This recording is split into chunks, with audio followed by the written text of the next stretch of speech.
یہ کہانی انسان کی شروعات ہے، ایک ایسی شروعات جو زمین پر نہیں بلکہ آسمانوں میں ہوئی تھی۔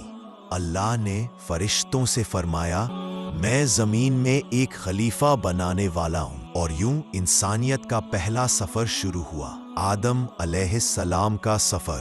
اللہ نے دنیا کے ہر حصے کی مٹی کو جمع کیا، کالی، لال، سفید، نرم، سخت، اور اس مٹی سے ایک خاص شکل بنائی۔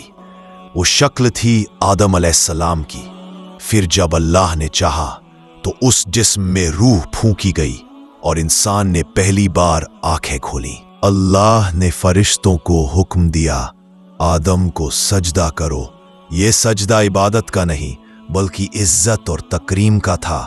سارے فرشتے جھک گئے مگر ایک نے انکار کر دیا، ابلیس۔ اس نے غمنڈ سے کہا، میں آگ سے بنا ہوں اور یہ مٹی سے، میں کیوں جھکوں؟ اور یوں پہلا تکبر، پہلی نافرمانی کی آگ بھڑک اٹھی۔ آدم اور حوا جنت میں بسائے گئے۔ ہر نعمت، ہر سکون، ہر آرام ان کے لیے تھا۔ اللہ نے صرف ایک بات کہی، اس درخت کے قریب مت جانا۔ ابلیس کی دشمنی شروع ہو چکی تھی۔ اس نے دھوکے سے، وسوسوں سے آدم اور حوا کو بہکایا۔ اس نے قسم کھائی، میں تمہارا بھلا چاہنے والا ہوں، اور انسان بھول گیا۔ پہلی بھول، پہلی غلطی۔ جیسے ہی انہوں نے پھل کھایا، جنت کی روشنی بدل گئی اور دونوں شرمندہ ہو گئے۔ آدم اور حوا رونے لگے۔ دونوں نے ہاتھ اٹھا کر کہا، اے ہمارے رب، ہم سے غلطی ہو گئی، اگر تو معاف نہ کرے گا تو ہم کھوئے ہوئے لوگوں میں سے ہوں گے۔ اللہ رحم والا ہے، توبہ قبول کر لی گئی۔ اب انسان کا اصلی امتحان شروع ہونے والا تھا۔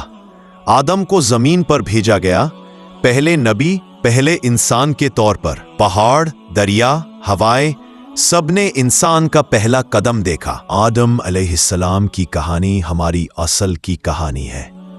انسان کہاں سے آیا اور کہاں لوٹ کر جائے گا؟ اس کہانی میں یہی سبق ہے کہ اصل قدر روح کی ہے اور اصل مقصد اپنے رب کو پہچان لینا ہے۔